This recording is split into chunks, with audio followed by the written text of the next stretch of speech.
बहुत सी बीमारियों का इसमें इलाज नहीं है, और चुनाचे अभी तक कोई इसकी दवाई एलोपैथिक सिस्टम से नहीं आई है डेंगू की। लेकिन मैंने सुना कि आप यहाँ इसका इलाज होता है, आप इसकी खास कुछ दवाएं देते हैं। हाँ, यूनानी हर्बल में है, इसकी दवाएं हैं, ऐसी दवाएं जो प्लेटलेट को इंक्रीज करें।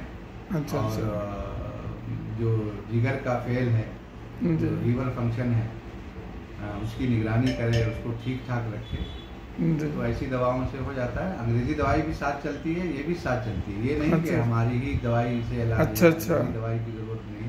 देखिए, हमें तो मरीज को सेहतयाब करने में ताउन करना है और जिंदगियां बचाना है।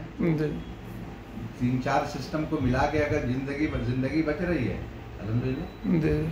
ठीक है सर, बहुत बहुत शुक्रिया जानकारी के लिए। अल्लाह जज़ाक खैर दे। अस्सलाम वालेकुम।